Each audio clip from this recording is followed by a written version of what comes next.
Hello, everyone, and welcome along to the Rangers Rabble podcast. This is your Rabble Extra show, back to its usual spot on a Wednesday night. My name is Stuart. I'm the host for this evening, and I am joined by a stellar group of Rangers fans to talk about all things Rangers. First up, we've got Norwich's hunk of the year 3 years in a row. That's Ian. Ian, how are we? Oh, you meant me? Right, okay. That was more of a chunk than a hunk. Yeah, I'm all good, mate. There's been a very hot day down here in East Anglia. We peaked out at 30 degrees, and like I said before, I have felt every single one of those degrees today. Good stuff, good stuff. And the Pep Guardiola of the fantasy football world, it's Richie. Richie, how are we? Yeah, well, I was going to say all good, as I normally say, but I'm not, to be honest. I'm Wednesday evening, and I'm still in a bit of a stupor over everything. So, yeah, hopefully we can have a good chat and maybe lift our collective moods. But I'm not so sure. But yeah, it's good to see you all anyway. And it's excellent to have him on tonight because of what we're probably going to be discussing. But the founding member of the Michael Beale fan club, it's Lewis. Lewis, how are we? I've just in a pit of absolute despair, of long drawn out depression, in all honesty.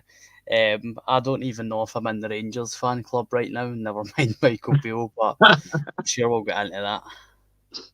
Yeah, so that's we've set it all up for a really cheerful show tonight, folks. But obviously, folks, glad that you're all watching. Thanks for all the comments are already flying in. Keep them coming. We'll see if we can get to some of them. Before we get on to the inevitable about discussing, the game on Sunday, we have to do that and the fallout from it. I wanted to have a chat with you guys about maybe a story that broke yesterday, but maybe just because of the way that we're feeling as fans, has maybe just slipped under the radar ever so slightly. And this is about the new government proposals about how to deal with away fans attending matches.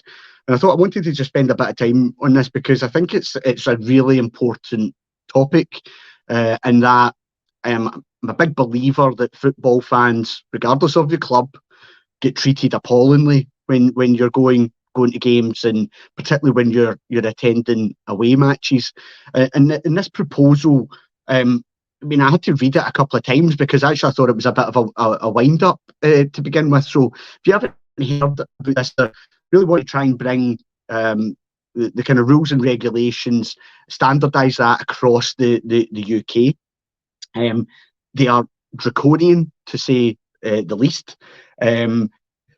Incredibly, it seems to have united the whole of Scottish football, which is that says something. That must show how bad they are that they've managed to do that. But proposals include banning buses from stopping off at a pub en route to a game unless it has prior permission from the police. If that was the case, then meals have to be bought with alcoholic drinks. Buses can arrive no earlier than 2 hours prior to kick-off at a location, but have to be there 1 hour before. So everybody's going to arrive at the same time. It doesn't clearly. There obviously these plans don't. They foresee that there'll be never any roadworks or accidents or breakdowns or anything like that. It seems, like I say, draconian, and just another, for me, Ian, another bit of evidence to go about how football fans are treated completely differently from virtually anybody else in society. But if you want to give a comparison, rugby fans, for example, who will be able to drinking on trains and so on and forth. I know you've had a bit of a look at it. Rangers have came out. What's your thoughts on it? It's a ridiculous and, quite frankly, disgusting thing to be doing. I listened to Heart and Hand and their daily update earlier on, and they mentioned things like transmit. I mean, things like that are 10 times worse with what goes on there than what goes on at any football ground anywhere in the country. Football fans, we are treated like the absolute scum of the earth. But if you are a football fan, doesn't matter if you're a good football fan who goes to the game and just watches and goes home, like all of us, you're just tarnished with the same brush. I don't see how this can work. I mean, the fact that you've got Rangers, Celtic, all of Scottish football, the women's game, the SPFL, the SFA, and even the SNP saying we don't like this. That's all you need to know. I mean, there's no way this should ever come in. I mean, I used to travel up a long time ago now, admittedly, but I used to travel up with the Plymouth True Blue supporters bus coming all the way up from there. On the way up, we go straight up, and that's fine. On the way back, we would stop at pubs, and then we started stopping at pubs on the way up. I mean, what are we supposed to do? I mean, are the police going to come and follow us to make sure that we go into the pub or don't go into the pub? Who's going to be there to see if we buy a meal? I mean, we've got to all buy carvery before we can get a pint, make that in betweeners. I mean, how are they going to police it in the first place anyway? And who's going to pay for it? Well, we know who's going to pay for it. We're going to pay for it. But I just don't see how it works. And I'm quite glad that Rangers were quite quick to come out with a statement about it as well. And saying that even on... Is it just away fans or is it travelling fans on buses? Because that's the way I read it is travelling fans on buses, whether it be home or away. So they said that we've got upward of 200 buses turning up to Ibrox. How are you going to get 200 buses to turn up to Ibrox in that 1 to 2 hour window so that everybody's there? And what happens if they're 10, 15 minutes late? Is it, right, you can't get off the bus, stay on the bus, but you can't leave until the end of the game? I don't get it. I don't understand it. I don't know if anyone else can explain it to me why anybody thinks it's a good idea. Feel free, because I don't think you'll find anyone in a football supporting country that will tell you that this is good. Yeah, and Richie, obviously, yourself and Ian, based down south, obviously there are slightly different rules and regulations. Some of these rules are already in place down south, but there is a relaxation for supporters in that you can get a pint at the stadiums. That we were talking before we came on air that I had colleagues up from Newcastle for the pre-season friendly, and they couldn't believe that they weren't going to go to the stadium and be able to get a pint. They think they're hard done to because they have to have a pint on the concourse. But when you compare it to you watch a Scotland rugby match, an England rugby match, there they are all sitting having beers at the stand watching the game. What is it about being a football fan that means that we're seen this way and we have to be treated differently?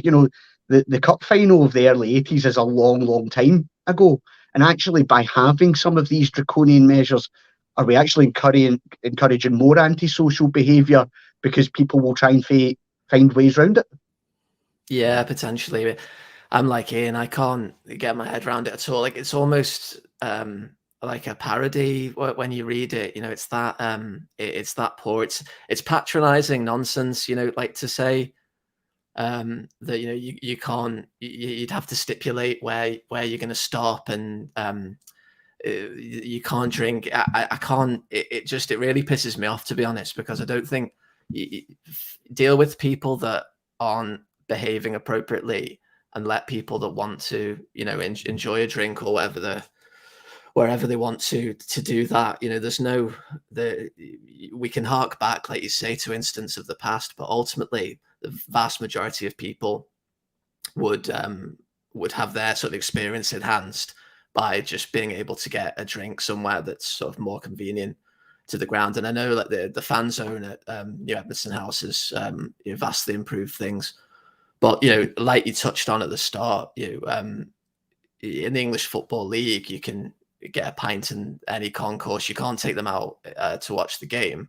But then my sort of local National League Northside Southport Football Club. They've got a cart at the side of the pitch there that you can just go and get a drink, and you just stand and watch it. And it's just, I don't know. I really, as Ian said, I'm pleased that it's been met with such sort of a united approach, but it's just so it's so ridiculous and unjustified in my opinion. And it really, the patronizing nature of it really annoys me, to be honest. Maybe it's just my current frame of mind, but you just it probably, that kind of pettiness and being told what to do probably does just encourage people to flaunt rules more, because it's this then sort of us and them divide, and people are just saying, well, fuck you, I'm just going to do whatever I want. So also, like, there's the arriving at the ground, no earlier than 2 hours and no later than an hour before, and then leaving no later than half an hour afterwards.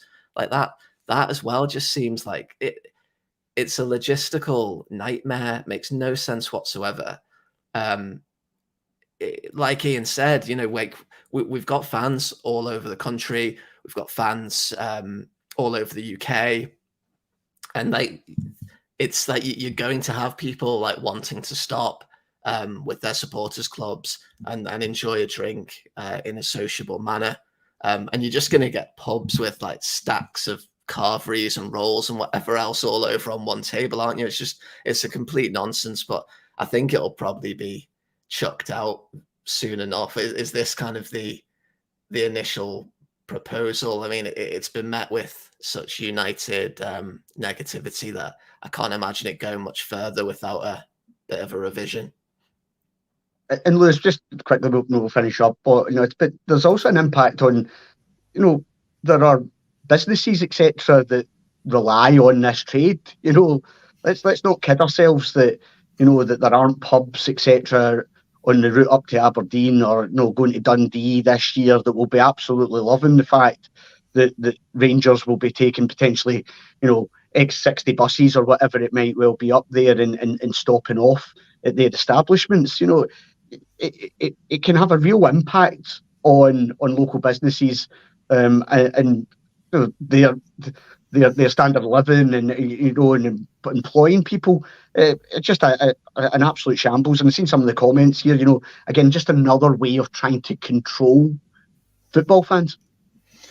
I don't want to continue to bang the same drum that's already been going on for the other two guys. It's just the logistics are inconceivable. There's too many issues that this would bring. I mean, like the substantial meal point, right? Like Ian said, is that a carvery and a shandy, or is it a rolling sausage and Buckfast?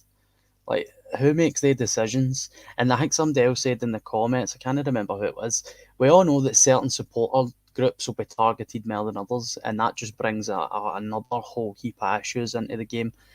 And I actually done a bit of research, and see, in comparison to the English Football League, right, the glittering, glamouring, spit and span world of Premier League football, 802 arrests last season, right, which is an increase of about 47% for the season previous.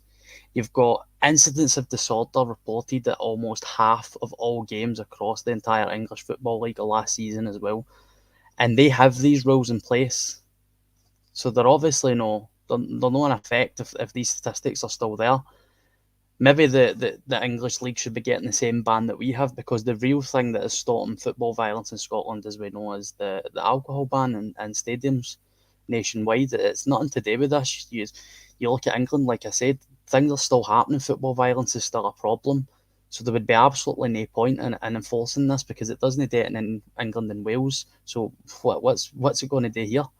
And like you said about companies, Scotland's a relatively quite sparsely populated nation. I mean, once you go past Glasgow and Edinburgh, it's pretty sparse. And places like Aberdeen and your Peterheads and your coastal cities, they rely on business like this and the finances that they take in for supporter buses for the big two in Glasgow. So you're just going to impact the nation more than I think you're going to help it, because I don't think there's any actual increase in violence or issues related to supporters causing trouble at football matches. I just think it's so outdated and it's so insulting. It's just, after what we've endured for the last 3 or 4 decades, I just think it's totally null and void to even propose something like this. Yeah, and I mean, like, hopefully the fact that there has been a united front from clubs and the authorities in this country to try and push back on it, we'll see that it won't come to fruition. But like I say, I think it's an important subject to touch on, because I do strongly feel that as football fans we are treated completely differently. But let's get to the actual football then, Ian. I suppose we have to do this. And before we probably get on to again the big talking points, I want to get your guys' thoughts on the news that Rangers were challenged or seeking clarification from the SPFL regarding the disallowed goal. It seems to have caused a bit of consternation within the fans that, is this a way of our Rangers are just trying to hide behind this in terms of, the performance on Sunday, the results we've got, what's happening with the manager potentially. What camp do you fall? Are you fall in that camp, or do you think that as a club we've got every right to be doing that? Because, personally, I think it was a scandalous decision. And if we don't react to these decisions, then they'll just keep on happening to us. We've seen over time a certain club who've been very good at challenging this and are maybe benefiting from that. So where are you on the fact that Rangers have done this? I am right behind the fact that they've called it out. No one at the club, including Beale on the day, is using the goal being chalked off as an excuse for why we lost. We should make more noise when things like this go against us, because the decision was shocking. I mean, I'm sat in a room watching it with my 7-year-old and my wife's in there. Neither one of them really know what the hell I'm talking about. But I'm going, if that's the way we're going to go forward with football, we might as well just shut the doors, go home, because there's no point anymore. I mean, I didn't see a foul on Lager Bielka. I couldn't see where they were coming from. The referee obviously didn't see a foul at the time because he never gave it. And it wasn't clear and obvious, so I don't even know why VAR were involved. So yeah, the club are quite right to go seeking an explanation as to why the decision was made. The long-term effect, it has no effect on the game. We're not going to get the points back. We're not going to play the game again. But the club has to kind of make an issue of it. We can't just quietly and meekly go, well, it's done now. It's about getting the point out there and fighting for the club. And that's what we want them to do. And I think they'd be equal noise going if we didn't. It's one of those strange ones where people are always going to complain that we've done it, but the noise would be louder if we didn't. Richie, at the game, obviously, it's difficult to kind of see, and I actually, after kind of celebrated for a bit, just the way the defender went down, I thought this will go to VAR. I just had that kind of sinking feeling. I've seen some incredible mental gymnastics about this decision.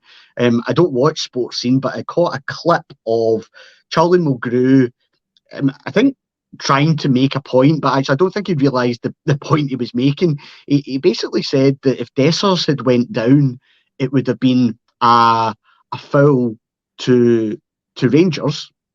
But and so and that's what, and he stopped at that point, and I thought, you've realised that what you're saying there is that, well, because he didn't go down and we played on and we scored, it then becomes a foul to Celtic.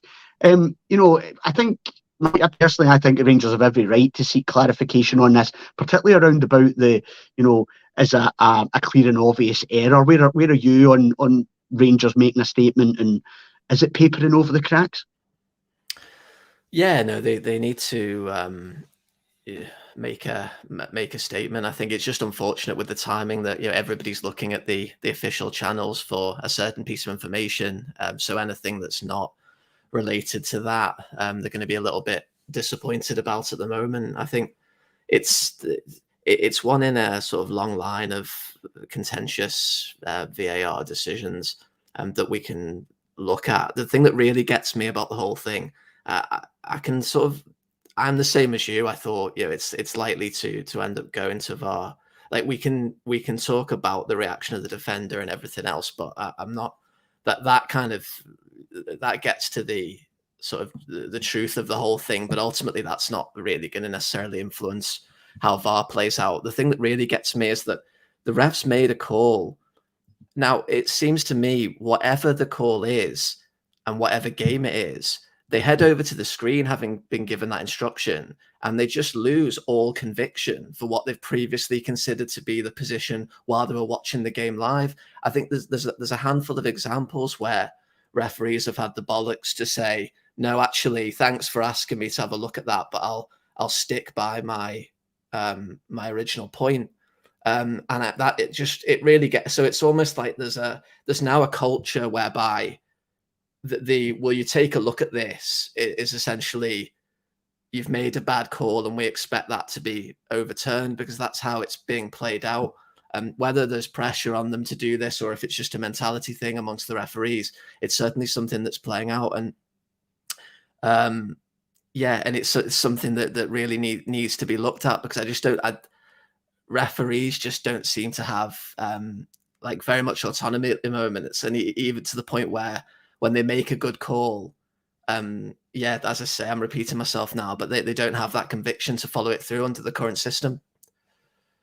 Yep, don't disagree with anything you've said there. And Lewis, bad decision or not, it doesn't take away from the fact that Rangers lost on Sunday. We find ourselves 4 points behind already after 4 games, 2 defeats in there, and a real groundswell, I think, of opinion that from fans that Michael Beale is potentially not the man to take us forward. Now, I know you've been quite vocal about your views on that.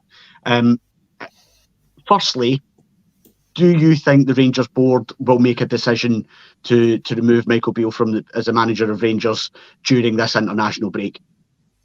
No, certainly not. I think the most recent example we've seen with Giovanni Van Bronckhorst, that's certainly not going to happen just now. I think about 80% of the fan base is intelligent enough to see that this is hiding to nothing with Michael Beale at the moment. It looks very unlikely that many positives are going to come for this experiment. But on the face of it is only 4 points behind, and that's what the board will look at, because one game, one poor performance for Celtic and the whole situation flips, and that's a very possible thing, and that's also the worrying thing. I've seen CGM make a comment that if we had scored that goal, probably would have won the game, and that would have just been papering over the cracks. And I think, like we did get pumped off PSV, was probably a bit of a blessing in disguise, because if we had won that game as well, it's just again papering all the cracks. And I think that process is going to continue all season until we hit a real low. I don't see Michael Beale having the mentality to change, because he really does need to rip it up and reform this whole system. It's not working at all. And we've spent how much in the summer? He's been backed with 9 new signings. He's not going to get the chance to go in January and buy another 9 new signings. So he needs to try and make this work. And I just don't have any faith that he's got it in him. I think he's very early in his career. He's an amateur, a novice as a manager. And I think we took him at the wrong time.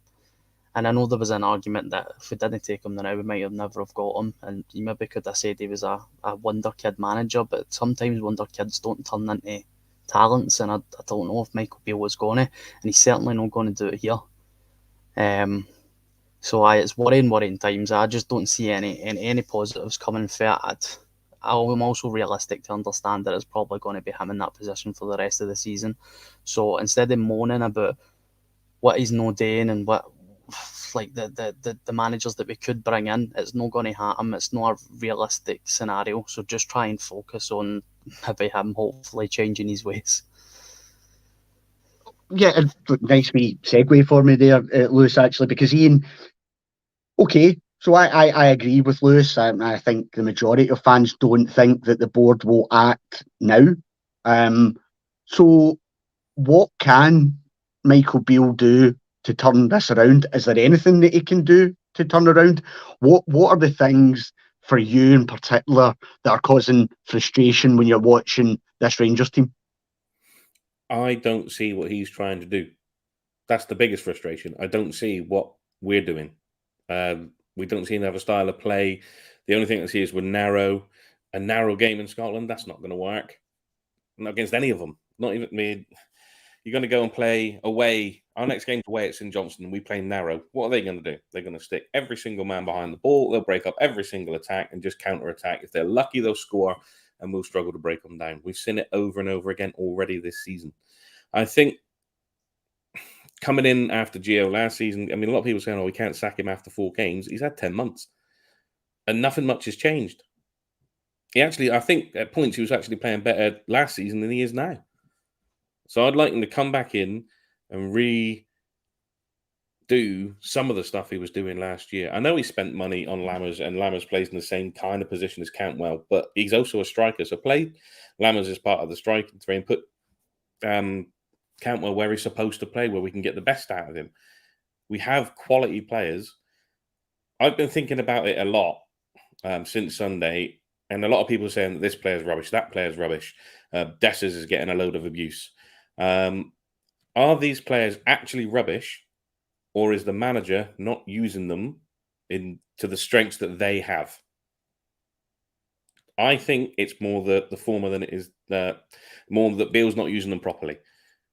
He needs to just rip up whatever plan he's got, start again, bring the width back.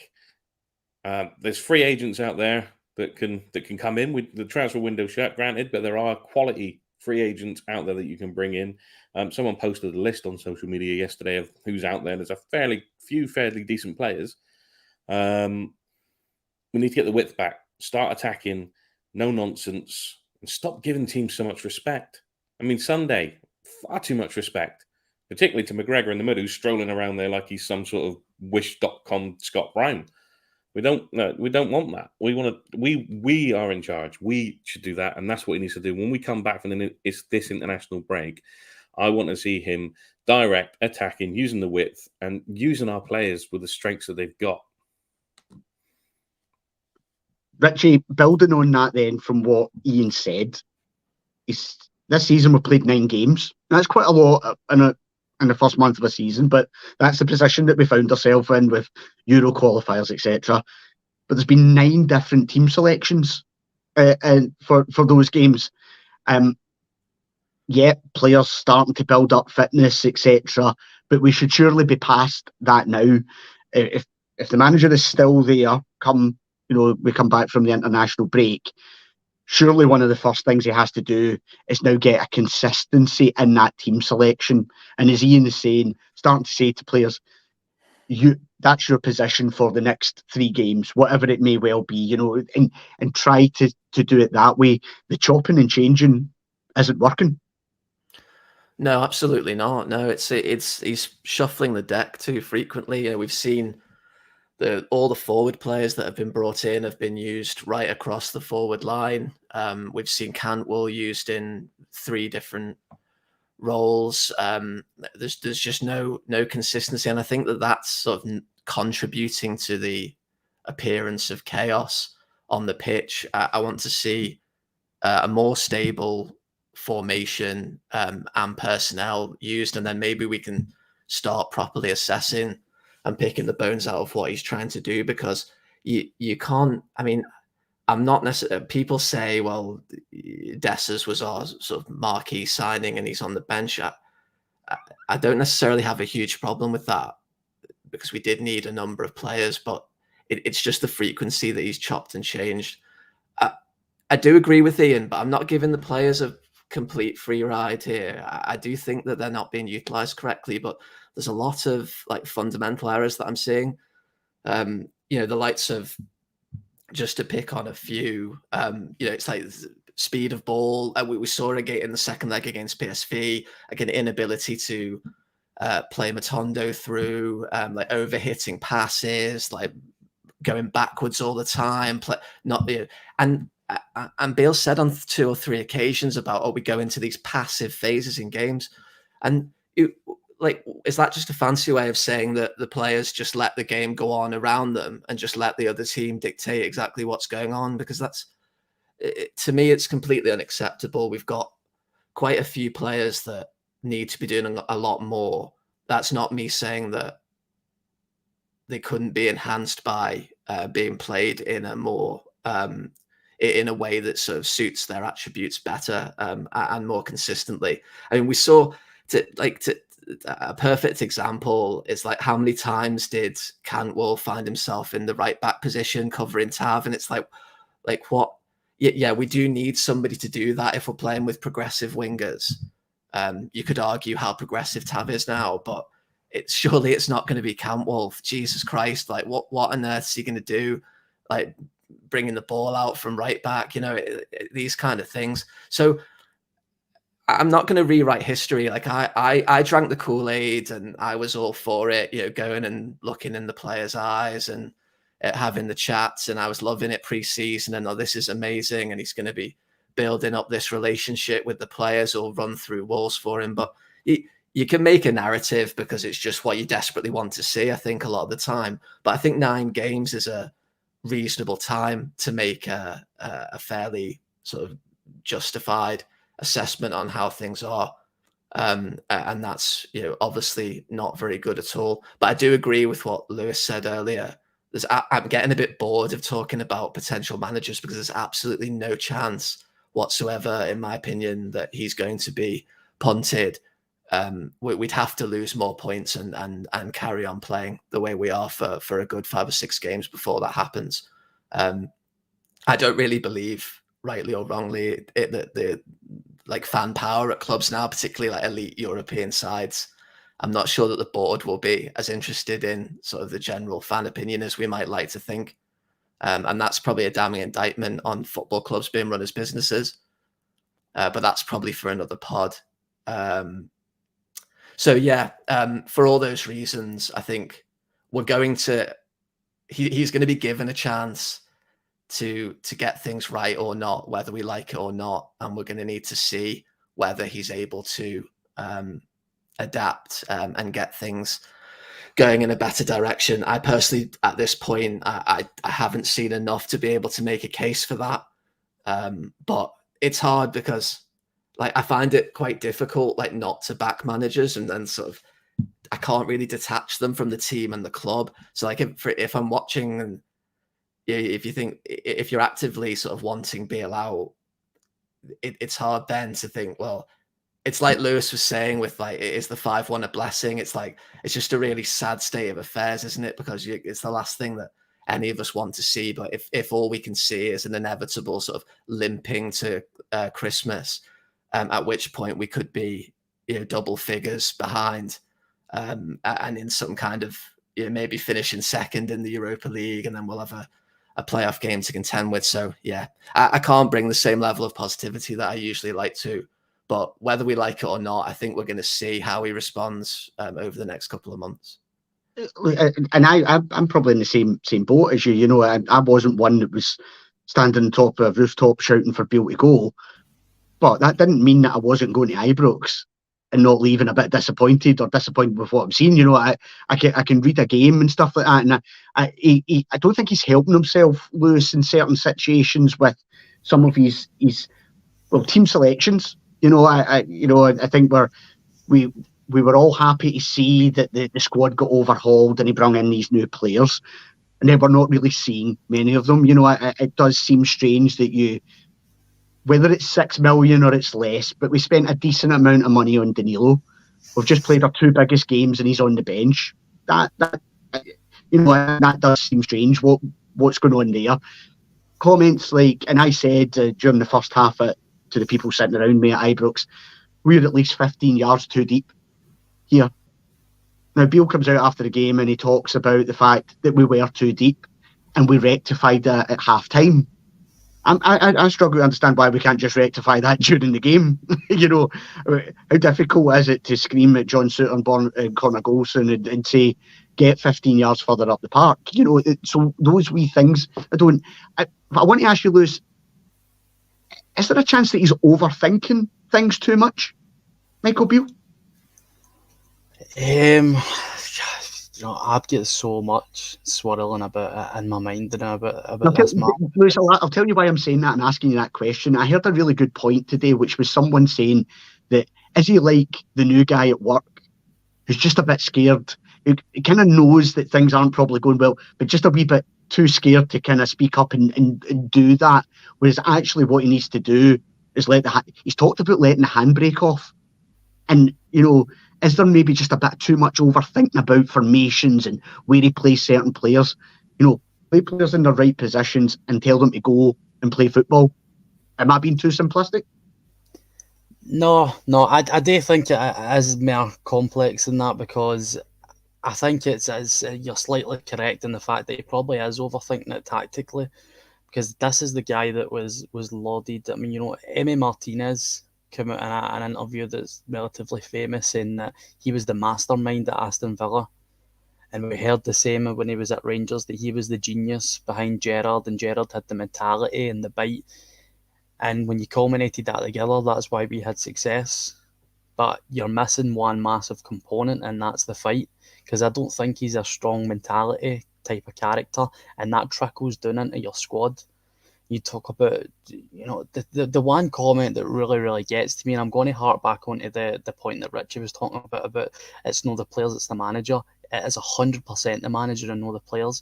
It bugs me so much when I see people label James Tavernier as just a serial loser. Do you know what? See, by facts, he is a serial loser, but do you not think that man's footballing ability deserves more than what he's got at this football club? For where he came from, to having the first bit of success with Gerrard, and because we were incompetent and had 2 consecutively poor managerial appointments, he is now a captain that will never be thought of in the high echelons of your football club, when really his talent and his ability deserves to be there. And suddenly Connor Goldson's the worst centre-back in the world because he's had 2 or 3 bad games. Is it not a bit difficult to conceive that it might be the manager and not the players? Because I fully believe that we've got a squad that's good enough to win 10 titles, 11 titles, 9 titles, whatever, how many titles you want, as long as they play, because they're good enough football players. But when they're asked to be in positions and play systems that they're not comfortable with, unfamiliarity breeds mistakes. When you're in a position that is unfamiliar to you, you're going to be more conducive to make mistakes in that position. If you played Alan McGregor up front, he probably wouldn't score many goals, would he? So why is Todd Cantwell being asked to play as a defensive midfielder? Why has Cyril Dessers been brought in to be a number 9 when he's clearly a lot more capable of linking the play than scoring goals? Start asking yourself these questions. It's not a fact that Tavernier's a serial loser. He's 32 years of age. Obviously, he's not going to be capable of doing the athleticism side of the game that he used to be, but that's about a manager realising that that's a weakness that we need to try and avoid letting show, and try and just show his positives. And that's down to the manager. People talk about things like John Lundstrom being a poor footballer. He's not a poor footballer. He's not good enough to be a number 6. He's not got the passing range. He's not got the vision. He can't dictate the tempo that way. He's a good athlete, and he's good at getting in goal-scoring positions, so you play him further up the park. And it was the same with Beale, and it's the same with this manager. So it just pisses me off when I see that loser mentality thing, because it is so unfair on the footballers when he's probably going to be here for a decade. And Tav's just an example, but there's plenty of players that get flung under the bus when it's just unfair. Cristiano Ronaldo and Lionel Messi could have been in Rangers for the past fucking 3 years and we wouldn't have won anything. Yeah, look, I think, yeah, you've got fair points. I think some of the reaction has been OTT in certain elements or in certain players. I think Dessers in particular, it's quite toxic at Ibrox when it comes to Dessers.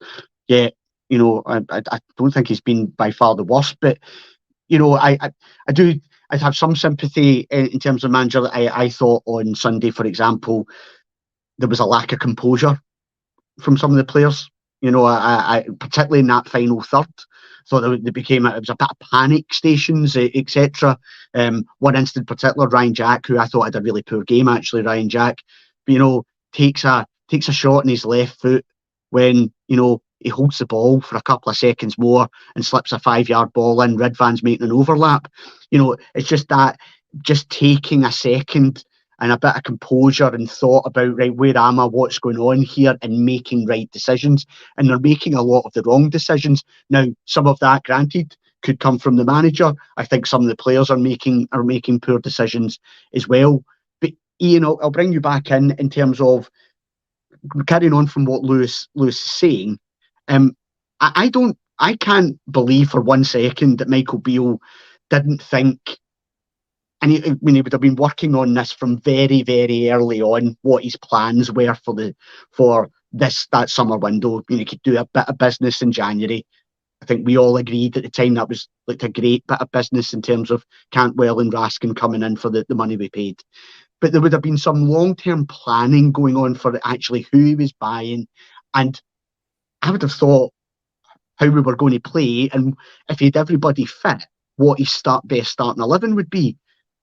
I'm not convinced. I don't think anybody in this pod could say what Rangers' best 11 is at the moment. I'm not sure Michael Beale could. And again, that's why, as someone who likes to back the managers, I am really struggling to back him at the moment because I don't think he's helping himself. No, I don't think he knows his best starting 11. And that's projected into the fact that he has made so many changes game in, game out, since the season started. I think we had a more settled team during pre-season than we've had during the season since we've come back to actually playing the official stuff. Like you said, you're having Cantwell out there helping Tav in the right back position. That's what Jack does. That's what Candeas did before him. And that's what we miss. Someone like that who would help Tav. And that's why Tav comes under a lot of pressure now, because he doesn't have the backup that he used to have. I wholeheartedly agree with Lewis. I mean, Tav, 2 seasons ago, I'm just going to go back on it quickly. 2 seasons ago, that man, pretty much, the top goal scorer in the Europa League. He dragged us through certain games to get us there. So he doesn't have a loser's mentality. He does have a winner's mentality. Just unfortunately, collectively, as a team, we haven't had enough of that to drag us over the finishing line. Last season, he dragged us over, got us close to beating a few teams by himself. So I'm with you on that one, Lewis. So just backing you up, mate.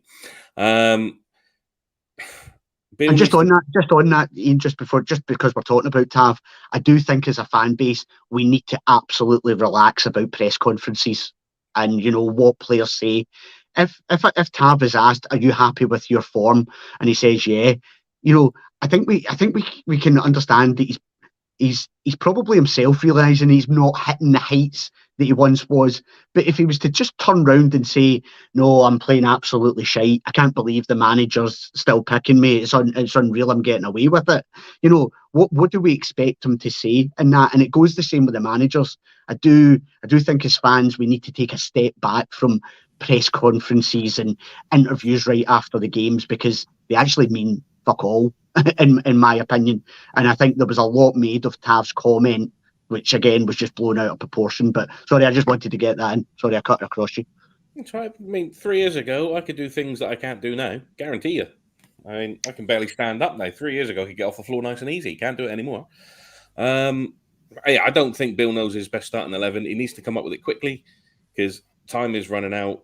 I think the board have the League Cup as the kind of olive branch to the fans currently, that we could win that because obviously we've got a better chance because the other lot are out.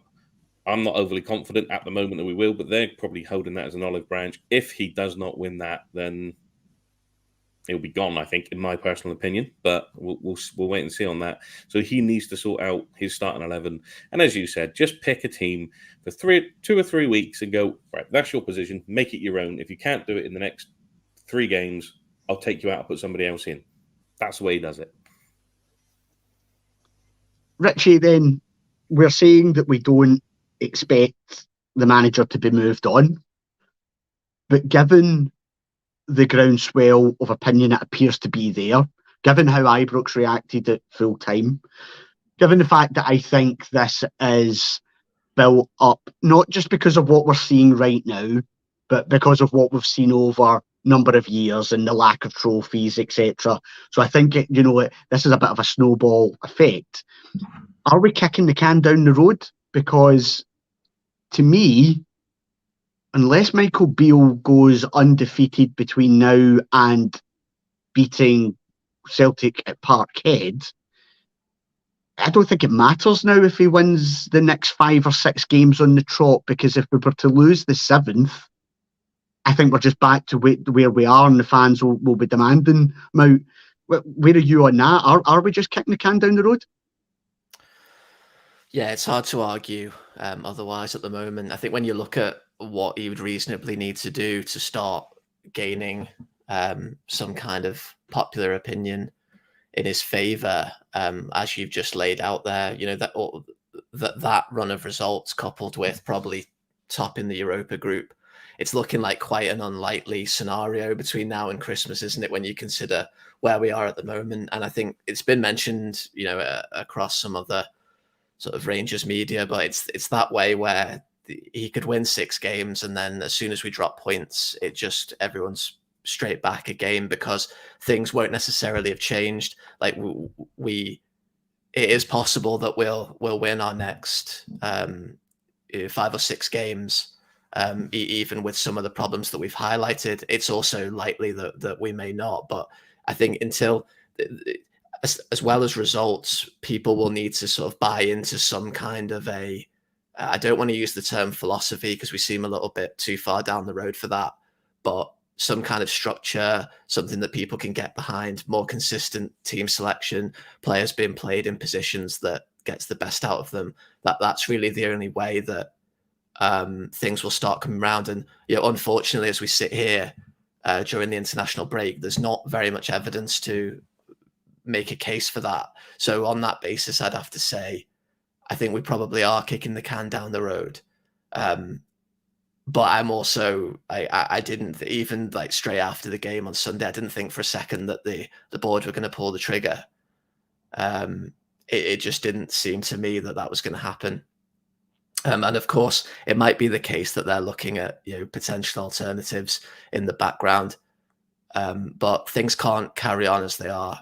Either a combination of like results improving and our kind of style of play and players' form, or the inevitable is going to happen. And I think my prediction is probably that we might go on a run of 3 or 4 games. We'll see glimpses of what we saw Livingston at home and Ross County away, but then there'll always be we'll end up sort of slipping up. I think dropping some points away from home. It's not a given that we'll beat St Johnstone either by any stretch of the imagination. So I think this is going to be a constant debate between now and Christmas. And if people are frustrated now, I should imagine that there's going to be more frustration ahead if we continue to drop points.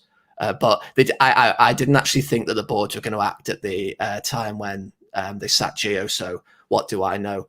Of course, but that's just my take. I think we're in for a little bit more frustration unless we see a completely wild turnaround. But I can't make a case for that on what I'd seen. Just on Lewis's point earlier, I mean, I do back him up as well. My comment in relation to the players was more just kind of minor form issues and the intensity rather than the kind of serial losers.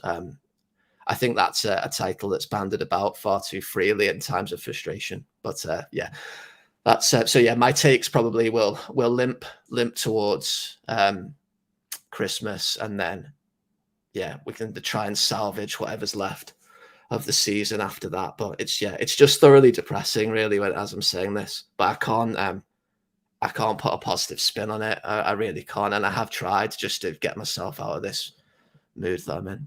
And I think you're right, Richard. I think you would be, I think we would be getting heavily criticised if we were trying to be positive, because we're not all feeling that. We are all disappointed, and I think we should all remember that we are all trying to pull in the same way. What we want is success for Rangers, and yes, we'll have different opinions about different things, but ultimately that's the goal for us. And Lewis, then, if I could give you a wee magic wand and you could wave it about a bit, what would you be liking to happen? Obviously, I think you're all the opinion that you would like the manager to be moved on. Have you got your eye on anybody? I mean, but we're already seeing rumours flying about. I'm slightly concerned, of what I'm seeing again on social media from fans. We want Muscat and all that. I'm not convinced that these people have any real insight into what Kevin Muscat is as a man. Maybe they do, but I'm not convinced that everybody does. There's potentially we're just falling into a bit of a trap. Well, he's an Australian. He's managed in Japan. That seemed to work for them. Surely it'll work here. Doesn't always work out that way. But is there anybody that you think that the Rangers board should be going, or is it more a manager who has a defined style that you're looking for?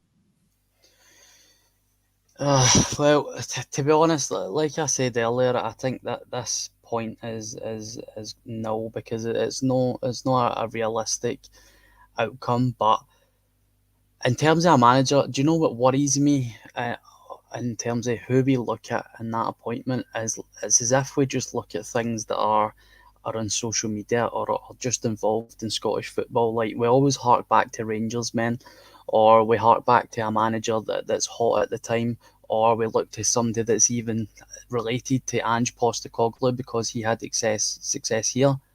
Why is there not a department within Rangers that solely looks and analyses at the best possible candidate and thoroughly goes through each and every candidate to find the quintessential man for the job? Because the last two appointments certainly prove that to not be the case. And I could be proved wrong. There is a department like that, and maybe that does happen without my knowing because I don't work for Rangers, but it certainly doesn't seem like that. And you're seeing that like the Kevin Muscat is like, come on, man, have a bit more ingenuity, have a bit more creativity, look elsewhere. Football doesn't just exist with links to you, it does exist out with Rangers and out with Scottish football. So that's the only thing that bugbears me. And again, like I said, I just think it's unrealistic. So talking about appointments and possible candidates, it's just not going to happen this season for me.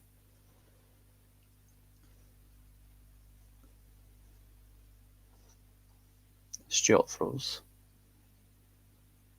Well, while he tries to sort himself out, I'll chuck in. I don't care if Beale goes, right? So Beale goes tomorrow, right? I don't care if the next manager that comes in, the first time that he heard about Rangers was when we phoned him and asked him if he wanted to be manager. As long as he can play a style of football that makes us win the league, which is first and foremost. The cups are great, but the league is first and foremost, and plays a style of football that gets us off our seats and wanting to support the team more and more and more and more every week. Not because we're angry and we want them to win, but because he knows how to make the players play and he knows how to get results.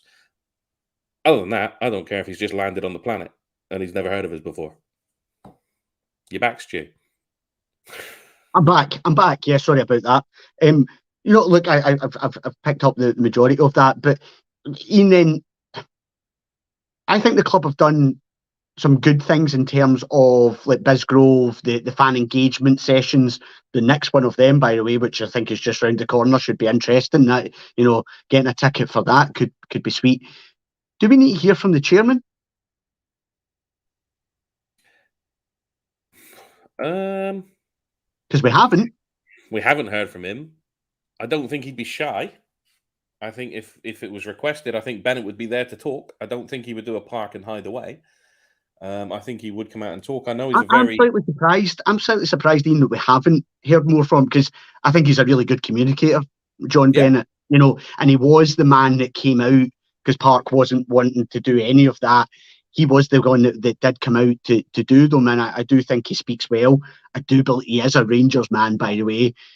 He's retiring from a very successful job to be. Don't get me wrong, he's very wealthy, but to become the Rangers chairman full time and stuff like that. So, I believe he's got Rangers' best interest, but I am surprised that we haven't heard from him.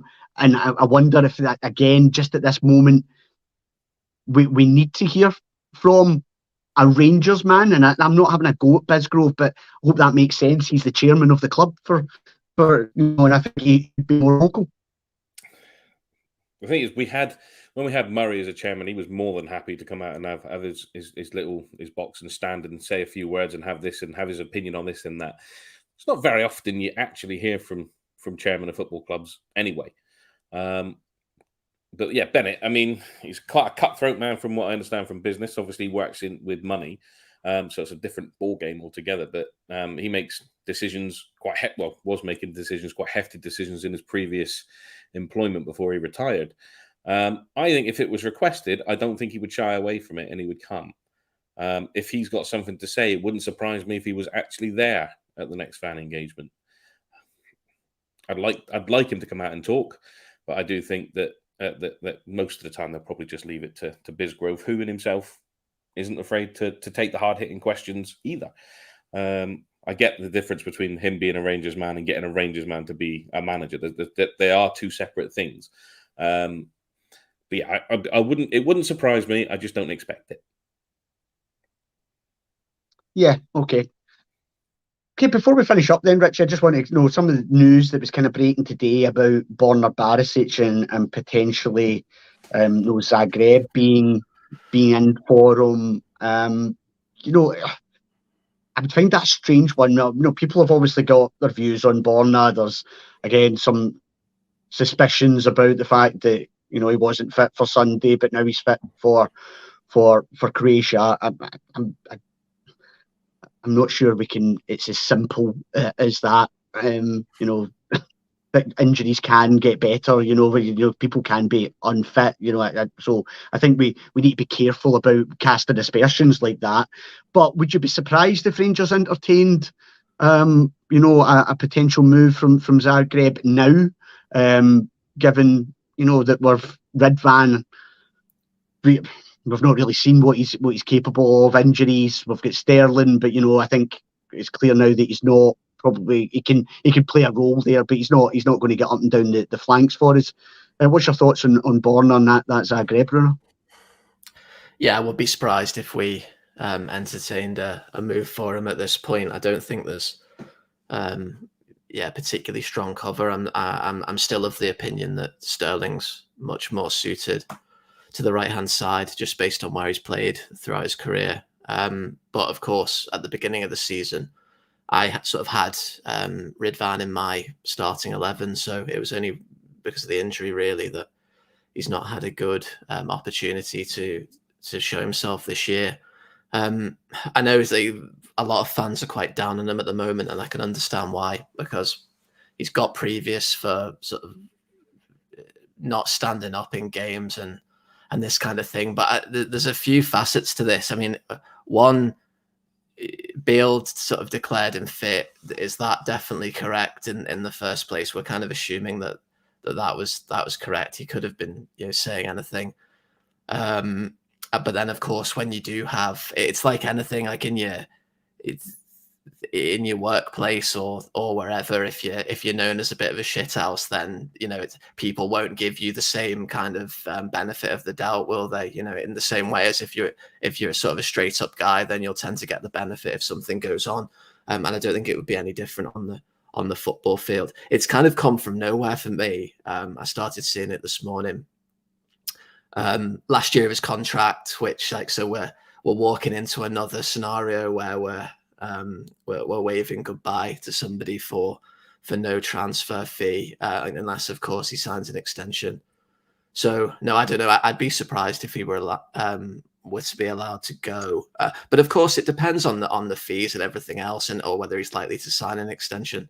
I don't really have enough information, I suppose, to make that call. But from what I know, I'd be surprised at this point. Yeah, and we've been joined just at the tail end by the boss man. Is this breaking Barisic news? I wish.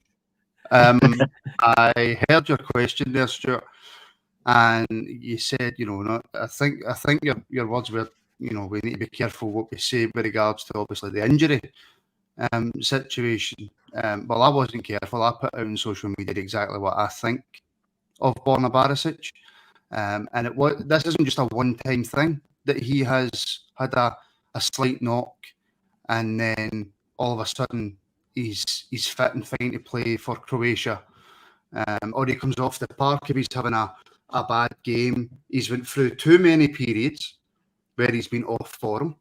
He has not shown. He is a quality player when he's up for it. Nobody puts in a cross ball like. I don't think anybody's doubting. I don't think anybody. I think we're all in agreement, Martin, that he's had up and downs in terms of his form. I mean, I went for a run this morning. I get 5 minutes into it. My calf went. It's not my calf's pulled. I've just got cramp in my calf. Now tomorrow morning, I by the way, and I had to limp up the road. Tomorrow morning, I could wake up and think, you know what? I could go for a run. Bet you a couple of minutes into it, it would go again. I think we just have to be careful. I've seen people saying he pulled a hamstring. We don't know he pulled a hamstring. You can get cramp. He stuff like that. Simply because the Croatia manager said it's not that serious. He's fine to play. So how can you go from not able to play on Sunday for the Croatia manager to say whatever knock he had isn't that serious? See, if it's not that serious, right, and we have got issues in that position, because Yilmaz is clearly not fit enough, and we have to throw in a young boy, Sterling, who's not even a left back. See, if your injury isn't that serious, you play the fucking game. You don't sit out. You don't make out as if you cannot play if you can then go and join up with your Croatia side. See, as far as I'm concerned, Borna can stay in Croatia. I don't want him back at my football club. I don't think that he's got the minerals to be a Rangers player. He doesn't turn it on anywhere near enough. We waited 18 months for him to hit a bit of good form, and then he played well for about 3 months, and then he went back to the old Borna, and then he came back there, played, 2 months, maybe a month, maybe 3 games, 4 games. He played well, and now all of a sudden he's off injured, but he can go away with Croatia. Nah, I'm sorry, Stuart, I'm done. But who's to say that he's not because the Croatian boss is, and he doesn't even get in the Croatian starting 11, by the way. So just because the Croatian boss has said, "Oh, he's fine," like what are we basing that on? It just feels like we don't have enough information. History. No, I know, I get that, but it just feels like we don't have enough info. But Beale said in the press conference that he was fit and available for Sunday. Beale said he was available for Sunday. And Beale said he was available. Yeah. But then something could happen. They did training and stuff like that. And like I say, I think we're just talking. We don't know any of these facts, and we're just assuming things. And I think there's evidence there to assume. Stuart, that's the issue. There's evidence there to assume that he's a shite bag.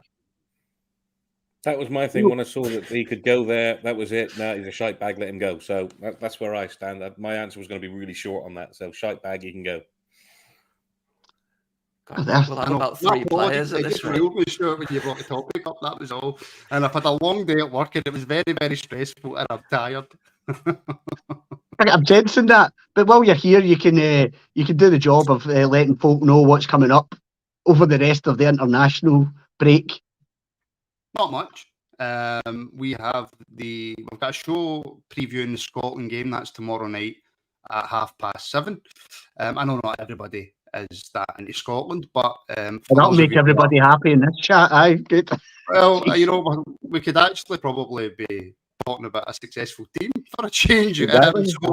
That'll be tomorrow night at 7:30, and then we'll be back, I think, a week today with Rabble Extra. No phone in on Monday. Unless if something happens in the Rangers world, we'll be back. But failing that, then we're all going to take a wee break. I think it's needed. I think a break is needed for everybody. So we'll probably be back next Wednesday. Failing that, the phone in will definitely be on a week on Friday, obviously heading into that St Johnstone game. But I think a break is what everybody needs.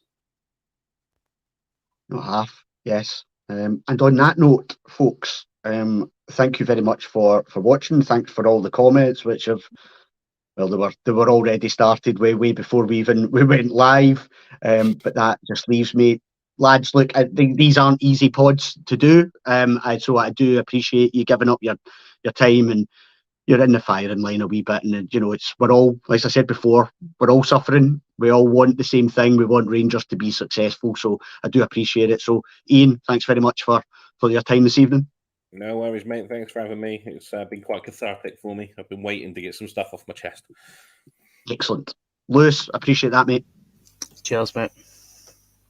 And Richie, thanks a lot. Yep, cheers, Stuart. Folks, thanks for watching, and we'll speak to you next time on Rabble Extra. Cheers.